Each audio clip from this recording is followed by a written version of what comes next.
আমি যখন এটা আজকে থেকে 1 বছর আগের কথা, মোটামুটি 1 বছর আগের কথা, আমি যখন বলছিলাম যে শরিয়া যদি কেউ মুমিন হয় তাকে অবশ্যই ইসলামের শাসন চাইতে হবে। আপনি যদি মুসলিম হন আপনাকে শরিয়া চাইতে হবে, নন নেগোশিয়েবল। কেউ মুসলিম সে শরিয়া চায় না, এটা পসিবল না।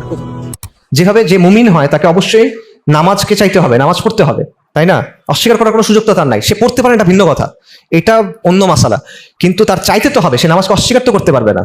একইভাবে কেউ যদি মুমিন হয় তাকে অবশ্যই ইসলামী শাসন চাইতে হবে, এটা নন নেগোশিয়েবল, এখানে কোনো দর কষাকষির সুযোগ নাই।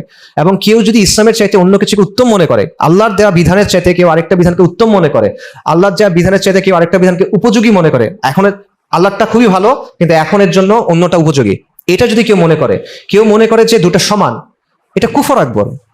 ওই সময় অনেকে তখন আমাকে বলছিল যে আমি কেন এই কথা বললাম, অথচ এটা আমার নিজের কথা না।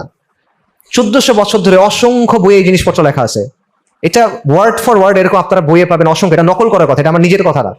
তা আলহামদুলিল্লাহ পরবর্তীতে অনেক বিখ্যাত বড় বড় মানুষ একই কথা বলছে। সো এই বিষয়টা আমাদের মাথায় রাখা, যে শরিয়া একটা আবশ্যকতা, এটা আপনার জন্য আল্লাহ ছেড়ে দেন নাই যে তোমার ইচ্ছে হইলে করো, ইচ্ছা না হলে করো না, এটা আমাদের জন্য আবশ্যকতা।